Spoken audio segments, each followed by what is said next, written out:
कल दिल्ली में 27,561 केसेज आए थे। पॉजिटिविटी 26.22 थी, 26% के करीब मानिए, और 40 डेथ थी।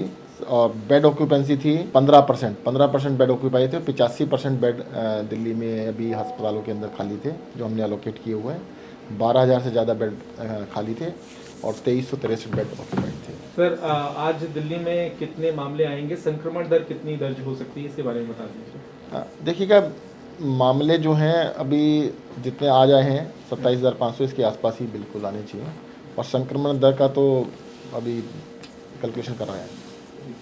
तो सर, अभी क्या हालात आपको नजर आ रहे हैं? क्या दिल्ली में और पाबंदियां बढ़ाने की जरूरत है? लॉकडाउन जैसी स्थिति देखो, मैंने कल भी बताया था, फिर दोबारा से रिपीट कर देता हूँ कि दिल्ली के अंदर पिछले 4 दिन से जो एडमिशन्स थे अस्पतालों के अंदर, वो अब लगभग उतने ही एडमिशन रोज़ हो रहे हैं। पहले क्या था कि डेली बढ़ते जा रहे थे, मतलब 100 थे, फिर 200, फिर 300, फिर 400, फिर 500, ऐसे बड़ी तेज़ी से बढ़ रहे थे। अब वो एडमिशन का रेट बढ़ना बंद हो गया है, तो एडमिशन नहीं बढ़ रहे हैं। इसका मतलब ये लगता है ये पॉजिटिव साइन है कि अब नए एडमिशन्स जितने कल थे, परसों थे, 3 दिन से, 4 दिन से, 4-5 दिन से लगभग सेम चल रहे हैं। तो ये this is a positive sign. और देखो, नंबर्स और पॉजिटिविटी, ये तो टेस्ट कितने हो रहे हैं, कौन लोग टेस्ट कराने आ रहे हैं, उस पर भी डिपेंड करता है। और सबसे बड़ा इंडिकेटर जो एडवांस इंडिकेटर कहते हैं वो एडमिशन्स ही हैं। हॉस्पिटल एडमिशन्स का जो मुझे लगता है कि स्टेगनेंट हो गए, अब प्लेटो आ गया है। सर, थोड़ा इस बात को लेकर भी स्पष्ट कर दीजिए कि लोग पाबंदियों को लेकर ज़्यादा सवाल पूछते हैं, उनकी चिंताएं भी रहती है कि कहीं और पाबंदी तो नहीं लग जाएगी या लॉकडाउन तो नहीं लग जाएगा, खासतौर से जो मजदूर वर्ग होता है। नहीं, अभी लॉकडाउन का कोई विचार नहीं है जी सर, अलग अलग जो एक्सपर्ट्स हैं वो अनुमान लगा रहे हैं इस लहर के पीक को लेकर के। आपके पास क्या फीड है सर इसको लेकर के, और क्या देखो मैं क्या कह रहे हैं सर?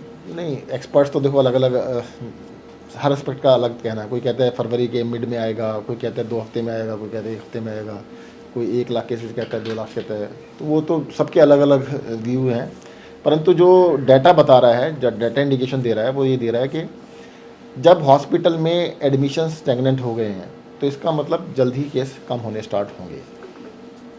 आगे सर लोगों के लिए किस तरह का एहतियात बरतना होगा? देखो, मैं तो सभी से कहूँगा कि 2 साल का एक्सपीरियंस ये कह रहा है कि घर से बाहर जब भी निकले तो सब लोग 100% मास्क लगाएं, तो इससे ये कंटेनमेंट होगा, 100% कंटेनमेंट होगा। मैं तो कहता हूँ कि ये लॉकडाउन का दूसरा रूप है कि आप अपने फेस को लॉकडाउन कर लीजिएगा, तो लॉकडाउन हो गया। सर, पिछले दिनों कुछ आंकड़े भी सामने आ रहे हैं, डीडीएम की बैठक में भी आंकड़े रखे गए थे कि ज़्यादातर लोग जिनकी मौत हुई है वो पहले ही किसी गंभीर बीमारी से ग्रसित थे।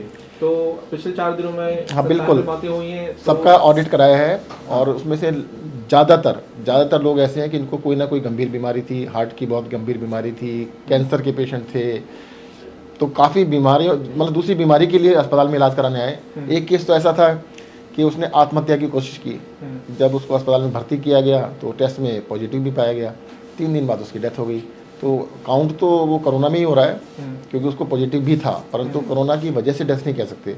ऐसे एक केस था कि जिसको हेड इंजरी हुई थी, उसकी अभी खैर डेथ नहीं हुई है, लकीली बचे हुए हैं, परंतु काउंटिंग सब कोरोना में ही हो रही है। तो काफ़ी गंभीर बीमारियों के जो लोग हैं उन्हीं की डेथ हो रही है, ज़्यादातर वैसे किसी की डेथ नहीं हो रही है। तो अभी भी क्या ये माइल्ड है, ये माना जा रहा है? बिल्कुल, पहले के मुकाबले तो बिल्कुल माइल्ड है। आप ऑक्यूपेंसी ऑफ बेड से देख लीजिए ना, आज दिल्ली के अंदर अगर 27,000 केस आ रहे हैं और अस्पताल के अंदर सिर्फ 2300 बेड ऑक्यूपाइड हैं, और पिछले कई दिनों से 20,000 से ज़्यादा केसेज आ रहे हैं, तो occupancy of bed is very less. और इसी वजह से हमने अभी 15,000 बेड अलोकेट किए हैं, और 37,000 का हमने इंतजाम किया हुआ है। दिल्ली सरकार ने इस बारी बहुत ही वर्स्ट सिचुएशन के लिए तैयारी की हुई है, और भगवान से प्रार्थना करते हैं वो सिचुएशन कभी ना आए, और लगता है कि शायद ना आए।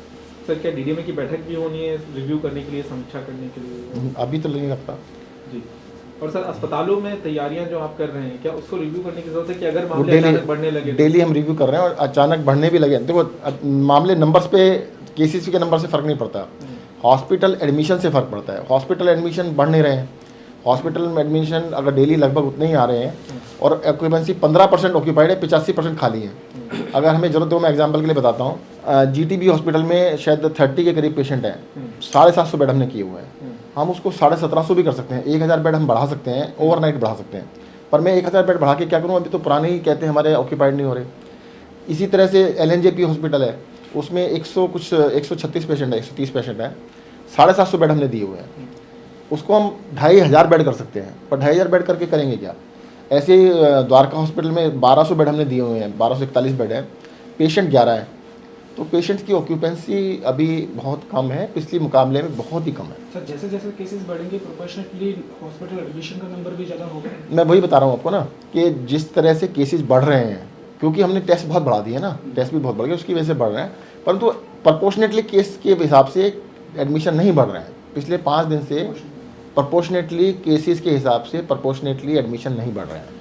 सर साथ ही दिल्ली में रेस्टोरेंट बंद हैं, जो ओपन में दुकान खुलती हैं नाश्ते वगैरह की, छोटे मोटे खाने पीने की जो दुकानें होती हैं वो खुली रहती हैं, वहाँ भीड़ लग जाती है, तो इस तरह की चीज़ें देखने मिल रही हैं दिल्ली में। तो क्या गाइडलाइंस है सर इसे लेकर? नहीं, रेस्टोरेंट्स में टेक अवे है, वहाँ पर भी जो है ना अपने ले आके कहीं खा सकते हैं, वहाँ पे खड़े होकर नहीं खा सकते। तो जैसे छोटी चाय समोसे की दुकान होती है वहाँ पर वो भी टेक अवे ही है, वहाँ से ले जाइएगा। हाँ